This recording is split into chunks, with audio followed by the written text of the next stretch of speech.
Yeah. No. If we don't say okay, does it not record? It's a good question. No one ever says no. Oh, okay. Good morning, everybody. Bob Smith. I've been doing some statistical analysis and market analysis for COPA and CHPTA for a number of years, building databases and so forth. Before that, I was 30 years in banking, um, which was general management and risk management. Uh, So anyway, let's get going. Going to go over the economic summary, basically in one sheet. I'm going to try and explain the section in the latest report, which I call the Chicken Little report, and go over some market and business analysis and some of the changes in the report.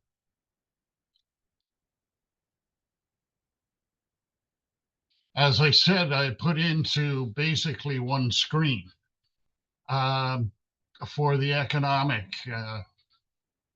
review. So in July, and you see July, nothing much actually changed in August or September. And one of the reasons I changed the presentation of the monthly report. In July, Canada's merchandise exports rose 0.9%, while imports were down 0.7. We're really getting down to the decimal places in the reporting.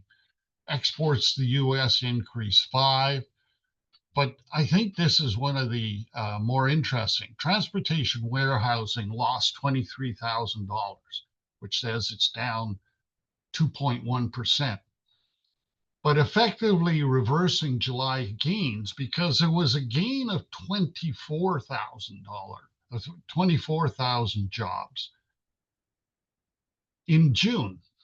And that's what got me to throw in the roller coaster on the other side. So trying to interpret some of those numbers just uh, is almost impossible. Real gross domestic product (GDP) declined 0.4. Again, we're down to the decimals. I can't wait for probably another month, and they'll be going to the second decimal place to try and explain something, which explains nothing. All right. It's an aberration, or you could probably lose that in the calculation. Exports to countries other than the US were up 14%, which means a whole lot less because they were never that huge to start with. So you could say 14%, you could say 50%, that's still nothing equivalent to what we do with the US. In August, the unemployment rate rose by 0.2%, again, to 7.1. And just a little thing on the 7.1, you can't compare that to the US unemployment because the calculation is completely different. And actually, not the calculation, but unemployment insurance benefits uh, are different for almost every state in the US. So combining those numbers for the US or comparing them to the US is virtually impossible. People do it, but job vacancies fell in the first quarter. That's probably one of the most meaningful. And I kind of look at that of saying people are not, there are few want ads out there.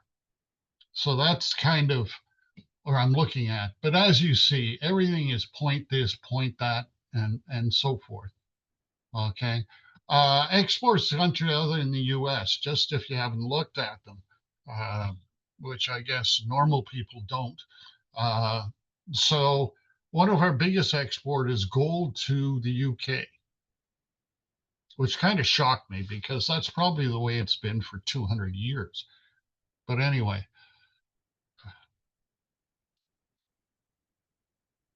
so on the economic, this is basically these four items is what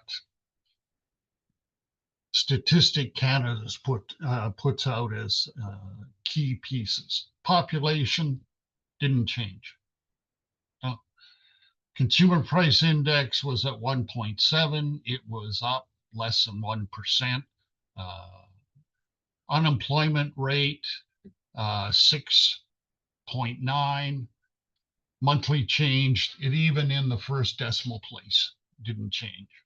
I don't know how many decimals they go to, but they only publish one. And GDP, as we said, the second quarter was 0.4. Uh, I think one of this, and this is kind of the theme of the presentation I'm going to do today, is one piece of the puzzle doesn't make a picture. And I think you'll see as we go through uh, is that little pieces and so forth, and they will be kicked up and exaggerated uh, in the press today, and something else will be up tomorrow. And the Chicken Little report I came up with, there's probably a better title for it.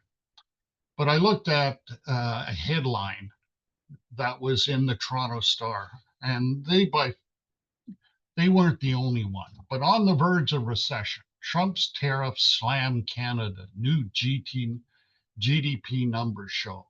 Remember, this was 0.4 over a quarter, where we know there are economic challenges. And I think that is certainly more aggressive than is necessary. But when you look at it, bad news sells and gets eyes to watch. So that's where they come up with the big headlines and, the sky is falling. But to look at it in tariffs is, I thought I had a couple of interesting quotes. One is often media often frames tariffs as the villain. However, the deeper story is about how economies respond. And I thought this was good. Tariffs don't create weakness, they reveal them. You didn't create the tariffs, but the tariffs, what are the tariffs telling you about your own company or your own industry? And for some tariffs become the catalyst for overdue changes, diversifying supply chains, reshoring, investing, and so forth. Under the headline in the Toronto Star, they mentioned 4 different items as examples of how hard the tariffs are hitting. And one of them was a Montreal company called Essence, Sense. I hadn't heard of them. And when I looked them up, I found out why is they sell hoodies that cost $500. And now I know why I've never shopped there. But what it was is there was also a comment underneath that the company had been in trouble for years. Okay, they had been losing their market. They also had Hudson Bay store. And to say Hudson Bay's problem started because tariffs or Trump's actions is really ludicrous. They also talked about lumber and canola. Those problems within those two industries have been around for years and years. And it kind of scratches your head. You know that it happens, it gets quieter, and then it comes back again. To blame them totally on tariffs that started 5, 6 months ago is kind of avoiding the problem. And the other one is trying to avoid the pitfall of blaming it all on Trump and kind of looking at what are the other pieces of this puzzle.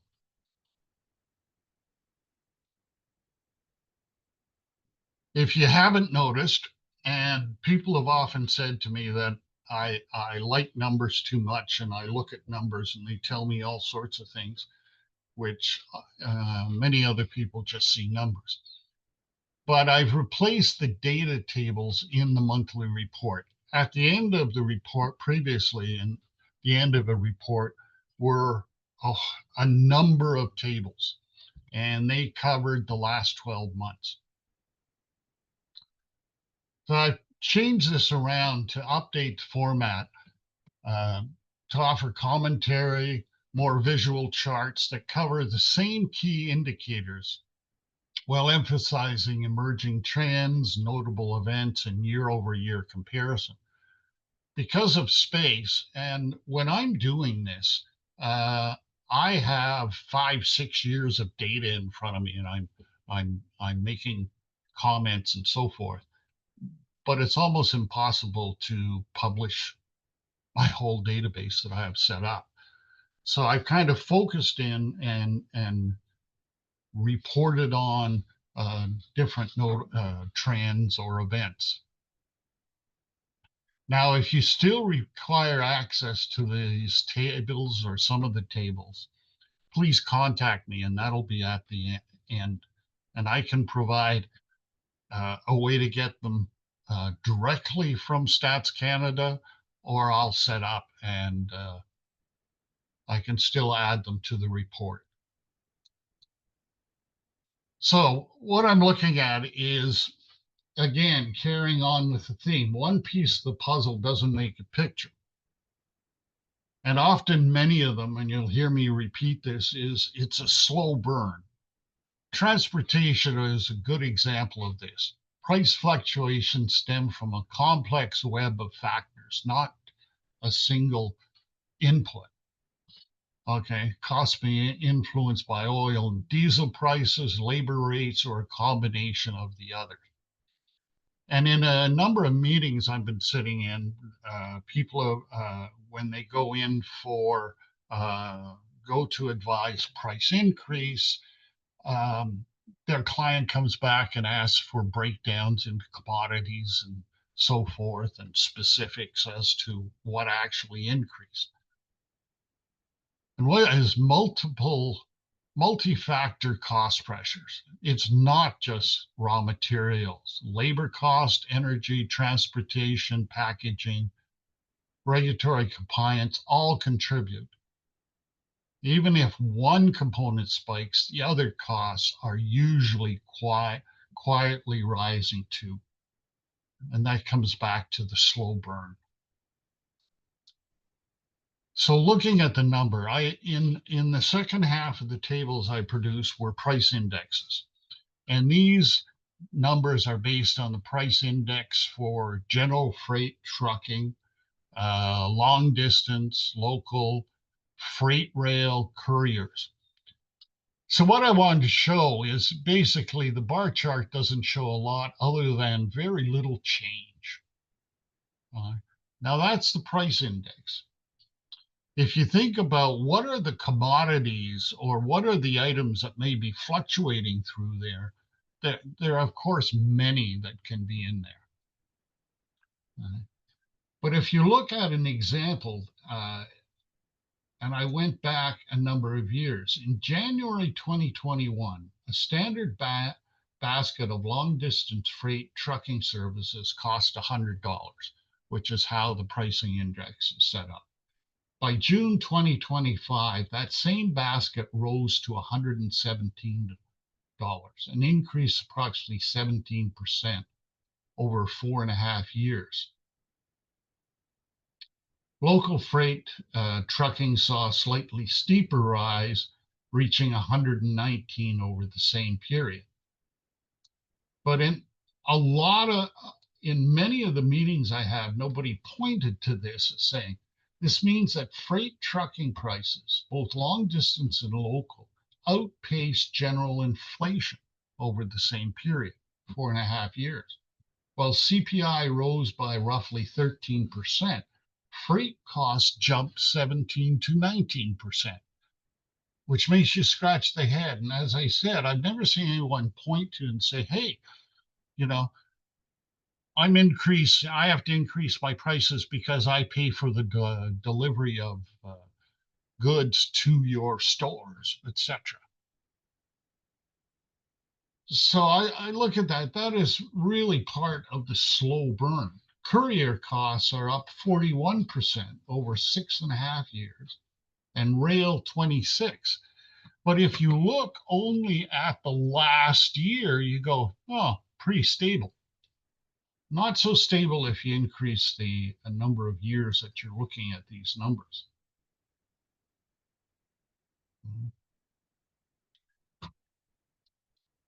So kind of breaking it down. So here's a trucking index. Over the top here in black is the trucking index went over the last 12 months from 121.6 to 120.8. Not much of a fluctuation. And in fact, you saw it minor fluctuation. So it basically is running along the 120, just above. But if you sit and look at the green line, which is diesel, these are Toronto prices, it is jumping up and down quite a bit. And it's fairly, most of the time, it's in line with the price of oil, but not all the time. As you can see here, is diesel prices are going up at the gas station, but oil prices were slightly down. So that's probably a timing mechanism, but they're not the same. So even that is not an indication of saying, oh, oil prices are up, so I have to. They don't fluctuate in the same way. I find it particularly interesting with the carbon tax was canceled in April. And as you see, of course, the oil price also dropped, okay, and of course the cost at the station dropped. But there were two things happening there. Is one is oil prices did go down, uh, and the tax was taken off the pump. So there was kind of a double whammy going on in there. But if you look again at the CPI and the CPI, the background is it's based on invoice values, not commodities. So the price index for trucking is what the trucking companies are invoicing their clients, excluding taxes. Right? So that's what companies are paying. And if you look at it, again, barely moved even with the carbon tax canceled. So you start to scratch your head, and everyone knows, okay, where they may have a long contract, so on and so forth. So there is a lot of pieces at work, which is really the point I'm trying to make on there. And the lower chart is hourly pay rates versus the trucking industry.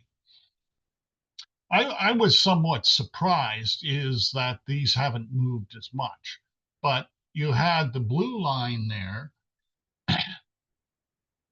excuse me, is a trucker's hourly rate, 28.43 to 30.56. It's up and it's down. And I'll go over that. Couriers moved kind of similar, but at times the opposite. So from 27 to 27.76. What I found funny, and I looked into it, was that what's really going on. You can see here that this salary there and this salary there. Now, these salaries come from hourly rates, come from Statistics Canada, but they get them from internal revenue. So the tax department, with companies submitting their tax reports every month, and this is where they pull them from. So a lot of what's going on there is demand and turnover. Staff turnover. You go, how do salaries never go down?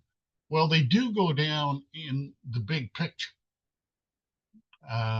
So with turnover, demand, cutbacks, new hires, and so forth, the average is bouncing up and down. And the other thing with couriers is that a lot of them are piecework, and the ones that work by piecework aren't included in the number. I checked out UPS and FedEx and said, are those truck drivers or are they couriers? And they're both. They do classify their workers and submit reports based on whether they consider them truck drivers, which is usually long distance, and local, which they call couriers. One of the pieces in there is union settlements. And we've seen with Canada Post, these numbers are up and down. Oh, just a note, and I'll, oh, excuse me, repeat it after. I'm doing more on salaries and so forth uh, next month. So April, this is one of the largest. Union settlements covered 116,000 employees, which was one of the biggest in the last 2 years, number of settlements. And those type do influence across all industries, okay, and all jobs. So neither of them kind of parallel. You can see the costs here. So they're, of course, trucking companies aren't changing their pricing, uh, certainly not on a monthly basis. So there's nothing there to lead you to a point of saying, "Oh, this is why trucking is up or it isn't." Excuse me a minute.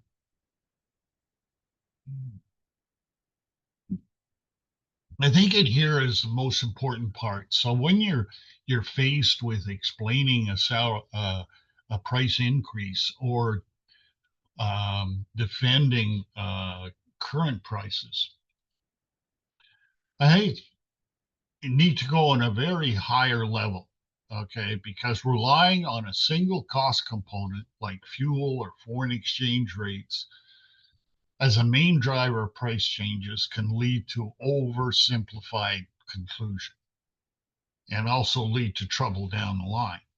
While cost inputs often interact, each one of them follows its own rhythm.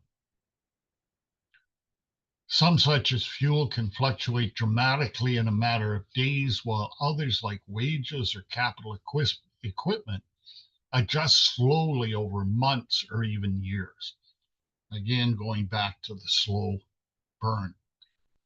Multi-factor cost pressures, and I'd suggest you keep track of that. But those are, I would look at as the wording to discuss with your clients. Because it's not just raw materials, labor costs, energy prices, transportation, etc. And even if one component spikes, other costs are usually quietly rising. Inflation. We had high inflation for a number of years, but it keeps impacting what's going on in the future. We can see some of it with Canada Post and other union settlements, that having a 5-year contract and then coming up where they didn't see this high inflation, that's going to kick in. Uh-huh. And it's going to influence other industries. So it's not something that happens this month and then disappears next month and has no influence going forward. Uh, the cumulative cost pressures, and I think that is a great phrase in there. It rarely hits just one input. I remember a few years ago, and where everybody was talking about ocean freight and so forth. And yeah, it was huge, the increase. Uh, but there were probably other things happening at the same time, which were overshadowed, okay, by this huge uh, increase in ocean freight at the time. And also delayed price response. Uh, Many firms hesitate to raise prices, fearing customer backlash or loss of market share. Instead, they trim expenses, delay investments, or accept lower profits. But it can't go on forever. And this is probably something that we're seeing right now with the US inflation. They're fighting to keep prices fairly stable, but something's going to break. And the breaking point, eventually, one cost spike, a sudden jump in fuel or wages, become proverbial straw that breaks the camel's back. At that point, a price increase isn't just strategic, it's necessary. But the one thing there is also to avoid is to say that's it, because there's been a whole number of items, okay, that have also continued to change.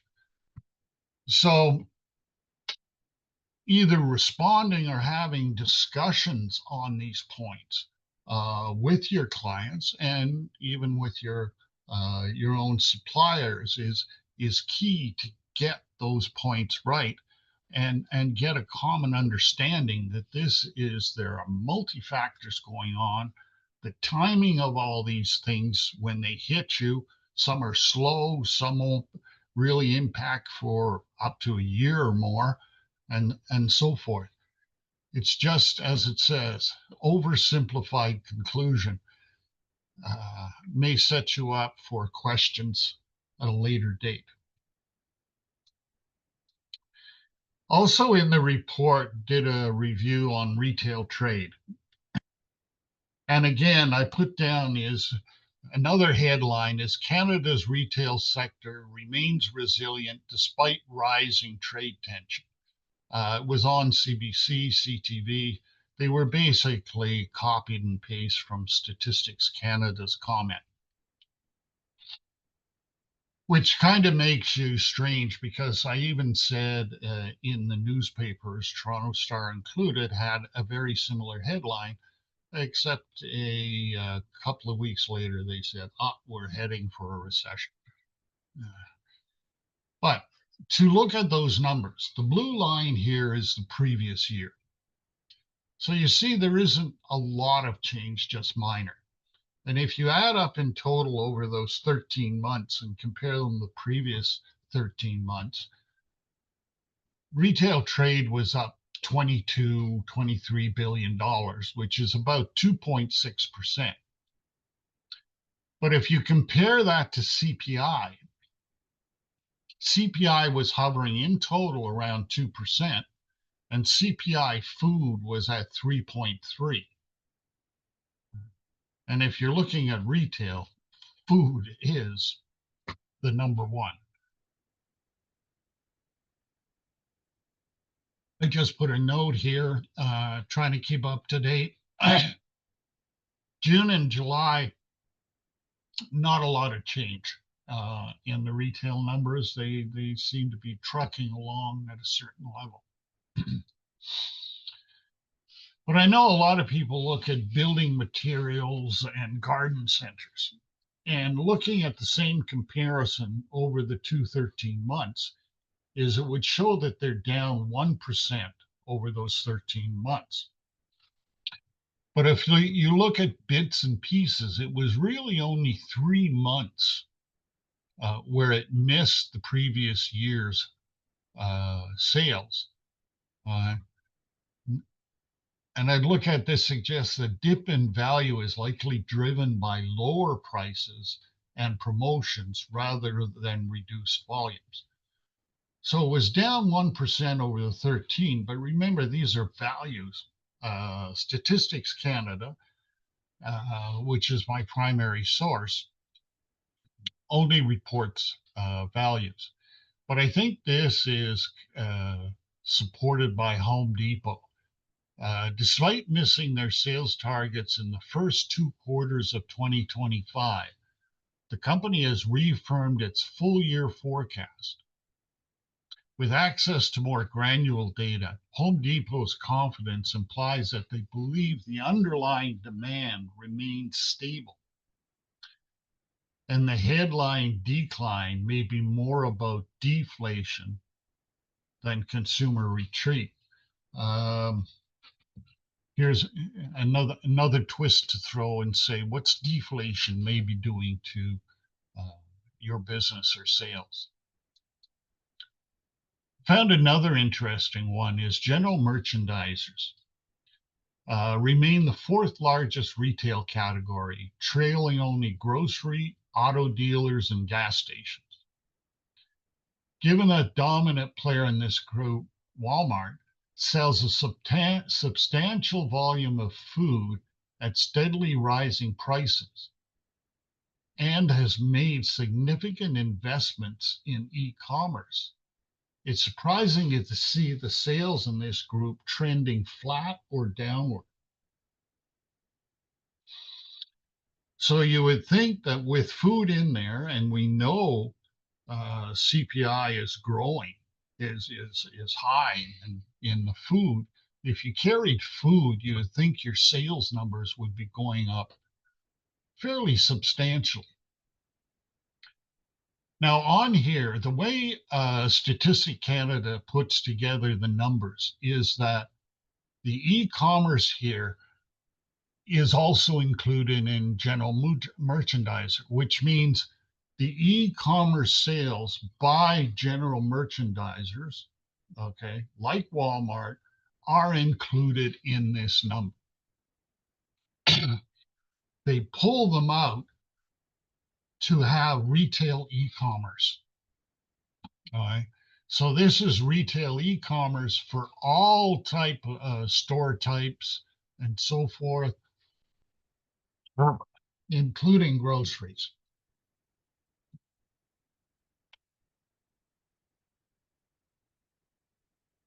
Now, I'd always looked at e-commerce and said, okay, well, everybody knows. It's not surprising that e-commerce continues to trend upward. But the path hasn't been smooth. Monthly gains seen in previous years are often followed by declines in the same month the following year, highlighting volatility rather than consistent growth. I expected when I put these numbers together to see something similar to the trend line. Trend line is up, but monthly sales seem to be jumping up and down. Now, you also look at and need to look at general merchandisers and so forth and others is what type of, there are store closures, how much sales being taken out.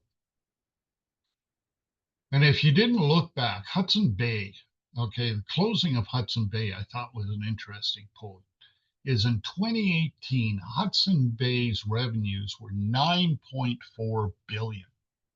In 2024, they were 1.1. That's $18 billion. Move somewhere else. Because as you saw in the retail's been growing slowly, but it's been growing. So there's $8 billion has moved somewhere else. All right. One of the things I always, and I'd love if somebody can tell me, is that everybody else, every other retailer sees a drop in January, which makes sense after Christmas, except e-commerce goes up. Don't know. Possibly something to think about. I included in the report this detailed table of consumer price index, and I think it's very important. CPI, and I've referred to food and auto industry and others, but they have more of a breakdown, okay, into pieces. And as you can see, the year over year, you look at digital computing, computers, laptops, 4.5%. It's down. So when they say CPI is at 1.9, this is a weighted average of all these different pieces. And I don't know anybody who sells everything. So if you're looking at the pieces, non-electric kitchen utility, down 3% year over year, down 1.2 in the month. Those are in the interesting numbers for most businesses. Not CPI is 1.9 or 1.8 or 1.7. Video auto subscriptions, I always look at that because it kind of is my quick check to see if they know what they're doing, and they do. About 7% up year over year. I can see this on my normal monthly bill. So it's a good practice. I'm thinking maybe this chart itself I should include in future reports because it really gives you a bigger breakdown of consumer prices.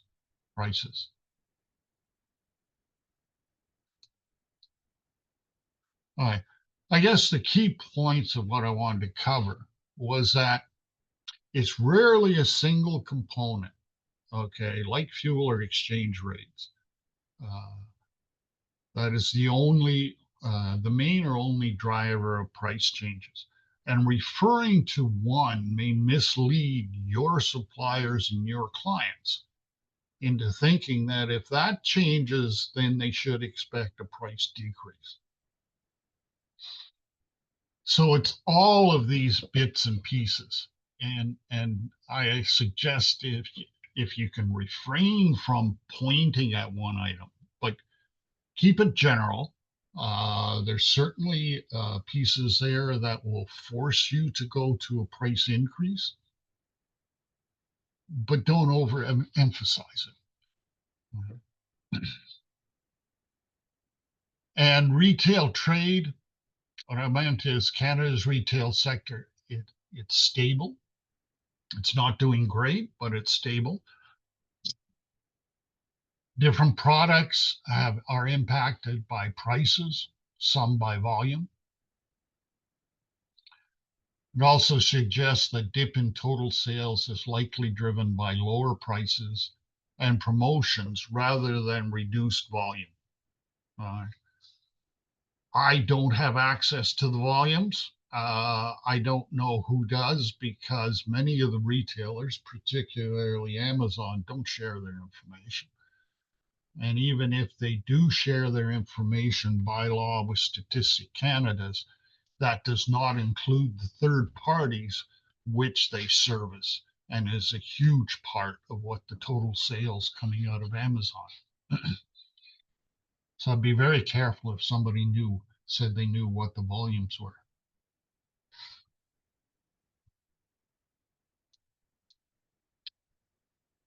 I referred to next month, and next month what I'm going to be going over is three-party or third-party foreign exchange, and weekly salaries and so forth. A lot more on salaries. Now, what I mean by on the foreign exchange is something I've been dealing with, and it's because of my banking background. And just for an example, is where you have a fixed contract on US dollars, let's say $10 per unit. Okay.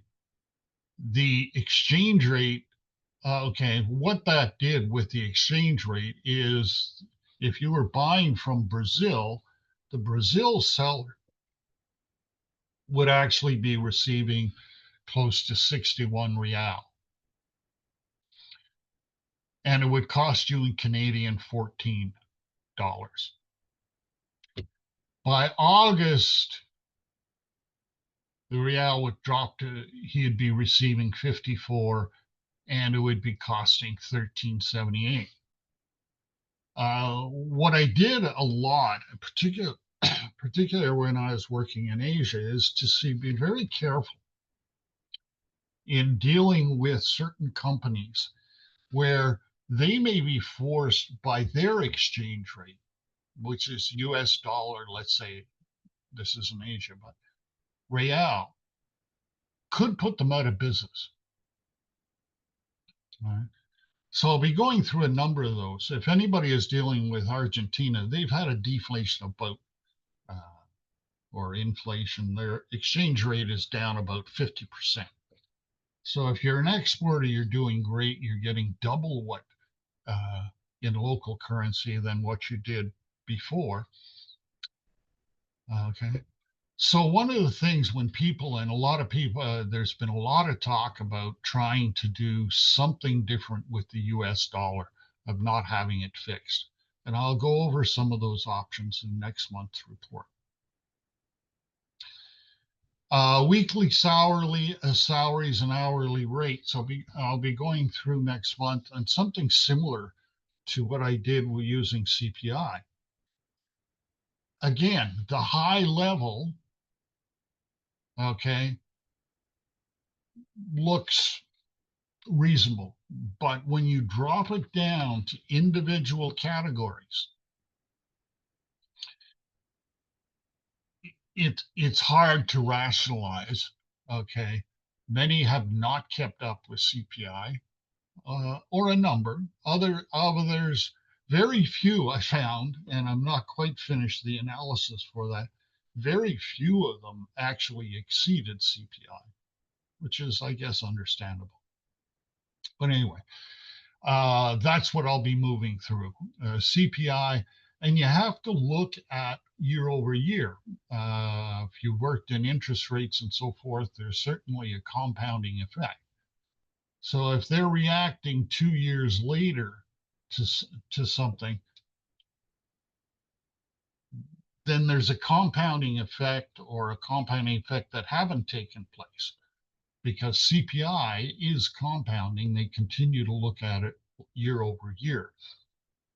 So 5 years down makes a difference when it happens which year. So that's next month. I've changed what the report looks like, and I really would appreciate any questions, comments, suggestions. If you want a copy of this presentation or report, you can get it through myself, Mike, or it will be on the resource library. And if you need the tables again, I say, or the data, I can work with you to get it to you, either through myself or directly from Statistics Canada. So I thought, well, it's 9:45. Too bad.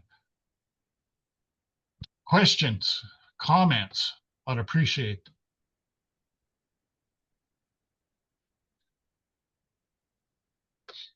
No? Sorry, sorry, it's I guess, oh, sorry. yes. Yeah, no, I was just getting a comment. So Linda McDonald, I'm the head of finance for Granite Toy. And I gotta tell you, it was interesting because I know from the transportation side for me, I'm constantly going back to our supply chain earlier in the year and saying, why aren't I experiencing, the savings from the carbon tax removal and everything else? So I've been challenging the supply chain. So this has actually given me a lot more insight into why I'm not seeing that. So appreciate that. Okay, thank you. Yeah, it's hard. As you see, it's not necessarily the commodities, it's what is on the invoices that come in every month. Yeah. Right. I apologize for having to delay it. My daughter had a baby last weekend, and I've been taking Congratulations. care. Thank you. Well, I've but been taking. you didn't deliver the baby, so you should have still held the webinar. I wasn't even around. I had my 4-year-old, and I was about to say, I've answered more questions in those 3 days than I ever have in business. Grandpa, why do babies not have teeth? What? Anyway, it was fun but exhausting. I bet. So, Bob, are we gonna have a recession this year or what? Depends what a recession is in your description. I think they should come up with another one. So it says if GDP is negative for 2 consecutive quarters, but as I was saying in the first part of it is 0.4. What if it next quarter is 0.1 or 0.01? Is everybody going to be pulling out their hair saying, oh, we're in a recession. Oh my God, what are we going to do? Yeah. Relax. Economists may like to sit around and discuss this and so on and so forth. But yeah, things could be stagnant for a while, I think they need to redefine, like everything is being redefined as to what's a recession. When do you start pulling out your hair? Probably never. Yeah. If you thought if you're an importer and you saw ocean freight going up to 18, 19,000, yeah, panic time, man. But hey, work through it. I know you've talked about it in some of the past webinars about the new infrastructure national projects that are going to be coming down the pipe. They can Yeah, have a big impact on the economy. And yeah. And I think that's key. Some of them you look at and you kind of scratch your head is, well, the auto industry is important, particularly to Southern Ontario. One of these projects would hire more people than are in the total auto industry. Like some of these are huge. So you kind of look at it, it's kind of the flexibility of the workers.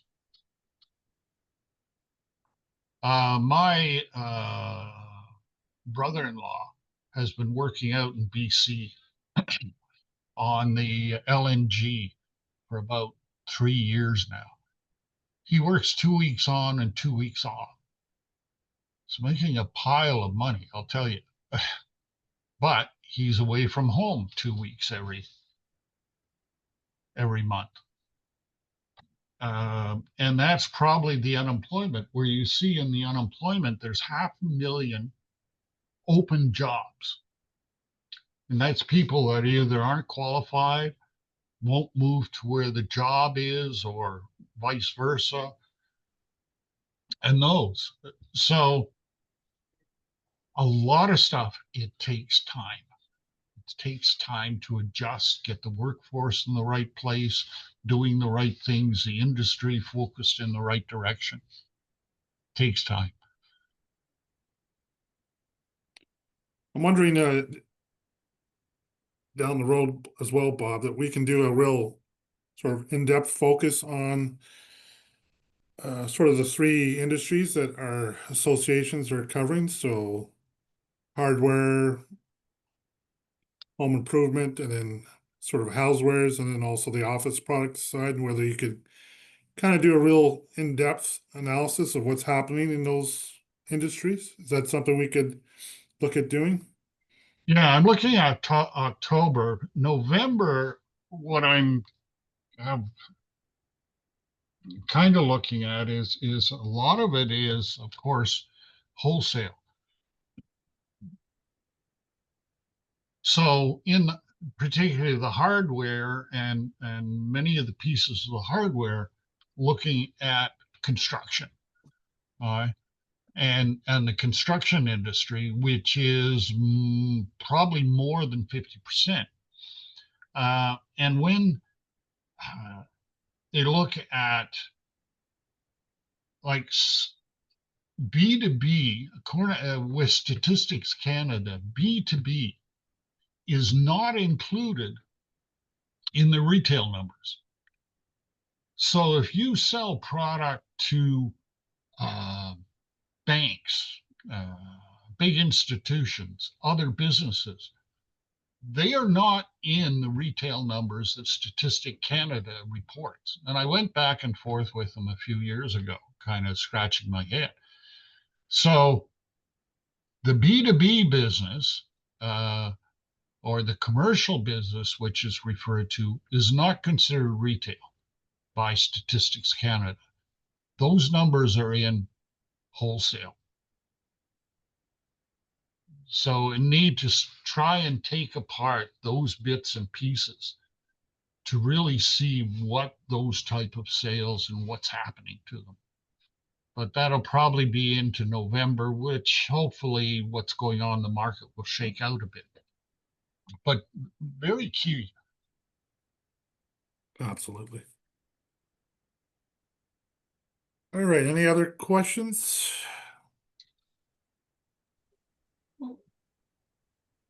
Okay, great. Thanks everyone for joining this morning, and look forward to hoping to see you on the next webinar next month, and look for the report coming out for next month, probably in a couple of weeks, Bob, I guess. Yeah, unless my daughter calls and says, "Come," which is what she said Saturday morning at 6 o'clock. Dad, come.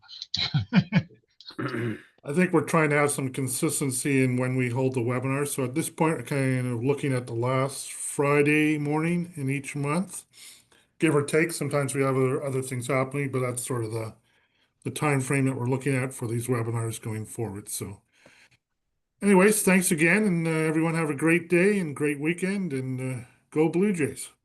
Yeah. Thanks, everybody. Thank Take you. care. Bye. Cheers.